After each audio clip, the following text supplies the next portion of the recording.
Hey guys, Genpact company నుంచి మనకు update అయితే రావడం జరిగింది. Present content moderator job role గురించి హైర్ చేస్తున్నారు. సో ఈ జూన్ 28 మనకి డైరెక్ట్ వాకిన్స్ అయితే కండక్ట్ చేస్తున్నారు హైదరాబాద్ ఆఫీస్ పేట్ బ్రాంచ్ లో. సో ఎవరికైతే 28 పాసిబుల్ అవ్వదో సో అటువంటి క్యాండిడేట్స్ జూలై 1 అయితే అటెండ్ అవ్వచ్చండి. సో ఈ 2 రోజుల్లో కూడా మనకి ఇంటర్వ్యూస్ అయితే కండక్ట్ చేయడం జరుగుతుంది. సో ఫస్ట్ ఆఫ్ ఆల్ ఎటువంటి క్వాలిఫికేషన్ ఎక్స్పెక్ట్ చేస్తున్నారు అండ్ స్కిల్స్ గురించి మాట్లాడదాం ఈ వీడియోలో. సో ఇదైతే డైరెక్ట్ వాకిన్ గైస్, ఇక్కడ మనకి క్లియర్ గా చూడొచ్చు. సో ఈ జూన్ 28 మనకి డైరెక్ట్ వాకిన్స్ అయితే కండక్ట్ చేస్తారండి కంటెంట్ మోడరేషన్ జాబ్ రోల్ గురించి. సో మనం ఇక్కడ వెన్యూ చూసుకోవచ్చు, Genpact Hafeezpet road, Vinayaka Nagar, Hafeezpet, Hyderabad. So ఈ వెన్యూలో మనకి ఇంటర్వ్యూస్ అయితే కండక్ట్ చేయడం జరుగుతుంది. ఇక్కడ ఓపెనింగ్స్ 1 ఉన్నాయని చెప్పేసి కన్ఫ్యూజ్ అవ్వదు, వీళ్ళకి బంచ్ ఆఫ్ వేకెన్సీస్ అయితే ఉన్నాయి.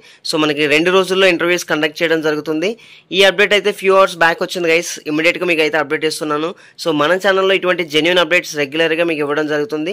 సో వీడియోని లైక్ చేసి అండ్ మన ఛానల్ని సబ్స్క్రైబ్ చేయడానికి అయితే ట్రై చేయండి. సో ముందుగా జాబ్ హైలైట్స్ గురించి మాట్లాడుకుంటే మీరు ఏ గ్రాడ్యుయేట్ అయినా పర్వాలేదు ఎక్సెప్ట్ లా. సో మనకి చాలా క్లియర్గా అయితే మెన్షన్ చేయడం జరిగింది. అండ్ ఇది మనకి వాయిస్ రోల్ కాకపోయినప్పటికీ కూడా కంటెంట్ మోడరేషన్లో మనం ఇంగ్లీష్ కంటెంట్ అండర్స్టాండ్ చేసుకోవాలి కాబట్టి మన ఇంగ్లీష్ కూడా ఫ్లూయెన్సీ అయితే బాగుండాలని క్లియర్గా మెన్షన్ చేయడం జరిగింది. ఓన్లీ ఫ్రెషర్స్ ఎలిజిబుల్ అని మెన్షన్ చేశారండి. సో ఎక్స్పీరియన్స్డ్ క్యాండిడేట్స్ కూడా ఎవరు అటెండ్ అవ్వద్దండి. సో ఈ జాబ్ రోల్లో భాగంగా మనం క్వాలిటీ స్టాండర్డ్స్ ని మెయింటైన్ చేయడానికి కంటెంట్ రివ్యూ అనేది చేయడం జరుగుతుందండి. వాళ్ళు మనకి కొన్ని గైడ్ లైన్స్ అయితే ఇస్తారు. సో గైడ్ లైన్స్ ప్రకారం మనం కంటెంట్ అయితే రివ్యూ చేసి కమెంట్స్ అయితే రాయాలి. గైస్ ఈ జాబ్ రోల్లో మనకి రొటేషనల్ షిఫ్ట్ టైమింగ్స్ ఉంటాయండి. So only work from office. So ఎవరైతే ప్రతిరోజు ఆఫీస్కి వెళ్ళడానికి రెడీగా ఉన్నారో సో వాళ్ళు మాత్రం అటెండ్ అవ్వండి. అండ్ ఎవరైనా అండర్ గ్రాడ్యుయేట్స్ కానీ రిజల్ట్ అవైటెడ్ ఉన్న పర్సన్స్ కానీ పర్సూయింగ్ క్యాండిడేట్స్ కానీ వీళ్ళకైతే ఛాన్స్ లేదండి. సో అటెండ్ అవ్వద్దు, వాళ్ళు రిజెక్ట్ చేస్తారు. లాంగ్వేజ్ నోన్ అని చెప్పేసి ఇంగ్లీష్ క్లియర్గా అయితే మెన్షన్ చేయడం జరిగింది. సో అటెండ్ అయ్యే క్యాండిడేట్స్ ఇంగ్లీష్ కమ్యూనికేషన్ అయితే ఎక్సలెంట్గా ఉండాలండి. ఇక జాబ్ రోల్ రెస్పాన్సిబిలిటీస్ గురించి మాట్లాడుకుంటే మనం ఆల్రెడీ చెప్పినట్టు కంటెంట్ రివ్యూ జాబ్ రోల్ అండి. మనకు మ్యాక్స్ అదే ఉంటుంది. సెన్సిటివ్ కంటెంట్ అయితే ఉంటుంది.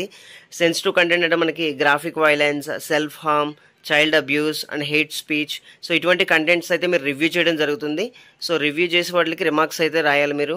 సో ఇంటర్వ్యూకి వెళ్ళేవారు ఎటువంటి డాక్యుమెంట్స్ తీసుకువెళ్ళాలంటే మనకి 3 కాపీస్ ఆఫ్ అప్డేటెడ్ రెజ్యూమే తీసుకువెళ్ళాలి. అదేవిధంగా 3 passport size photographs, original Aadhaar card and 2 copies of Aadhaar card, pay slip if applicable అని ఇచ్చారు. యాజ్ అ ఫ్రెషర్ కాబట్టి మీకు ఎటువంటి పే స్లిప్స్ ఉండవు కాబట్టి మీరు డైరెక్ట్ గా వెళ్ళిపోవచ్చు అండి, ఎటువంటి పే స్లిప్స్ అవసరం లేదు. సో ఎవరైతే ఇంట్రెస్టెడ్ క్యాండిడేట్స్ ఉన్నారో ఈ 28th జూన్ అంటే సాటర్డే ఆఫ్టర్నూన్ 12:30 నుంచి 2 PM మధ్యలో ఇంటర్వ్యూకి అయితే అటెండ్ అవ్వచ్చండి. సో టైం దాటిన తర్వాత వెళ్తే వాళ్ళు అలో చేయరు. సో ఇన్ టైంలో అటెండ్ అవ్వడానికి అయితే ట్రై చేయండి. వెన్యూ చూసారు కదా, జెన్పాక్ట్ ఆఫీస్ పేట్ అంటే మనకి డెఫినెట్లీ గూగుల్లో ఎగ్జాక్ట్ లొకేషన్ చూపిస్తుంది. సో ప్రతి ఒక్కరు కూడా ఆల్ ది బెస్ట్. సో ఇప్పుడు ఎవరికైతే 28th డేట్న పాసిబిలిటీ ఉండదో సో అటువంటి క్యాండిడేట్స్ జూలై 1 అయితే అటెండ్ అవ్వచ్చండి. సో అది కూడా చూద్దాం. సో గైస్ ఇదే జూలై 1కి సంబంధించిన వాక్ ఇన్ డ్రైవ్. సో ఇది కూడా మనకి సేమ్ రోల్ అండి, కంటెంట్ మోడరేషన్ జాబ్ రోల్. మీరు ఇక్కడ చూడొచ్చు సేమ్ డిస్క్రిప్షన్ అయితే మనకు ప్రొవైడ్ చేశారండి. సో జూలై 1 మాత్రం ట్యూస్డే 1 PM to 2 PM మధ్యలో మనకి ఇంటర్వ్యూస్ అయితే కండక్ట్ చేస్తారు. ఓన్లీ 1 hour అయితే మనకి ఇంటర్వ్యూస్ అయితే కండక్ట్ చేయడం జరుగుతుంది. అడ్రస్ అయితే వెన్యూ సేమ్ ఉంది. సో సేమ్ వెన్యూకి అయితే మనం వెళ్ళొచ్చు. And any graduation except law.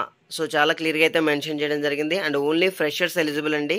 So ఎవరైతే ఇంగ్లీష్ కమ్యూనికేషన్ మంచిగా ఉందో ఎయిదర్ ఈ 28th కానీ లేదా జూలై 1 కానీ అయితే ఇంటర్వ్యూకి అటెండ్ అవ్వచ్చు. అండ్ ప్రతి ఒక్కరు కూడా ఆల్ ది బెస్ట్. సో ఇంటర్వ్యూకి వెళ్ళే ప్రతి ఒక్కరు కూడా ఆల్రెడీ మెన్షన్ చేసినట్టు 3 కాపీస్ ఆఫ్ అప్డేటెడ్ రెజ్యూమే, అదేవిధంగా ఇక్కడ మెన్షన్ చేసినవన్నీ కూడా తీసుకెళ్ళండి. అండ్ మరిన్ని లేటెస్ట్ అప్డేట్స్ కోసం మన ఛానల్ని రెగ్యులర్గా ఫాలో అవుతూ ఉండండి. And thank you guys, thanks for watching this video.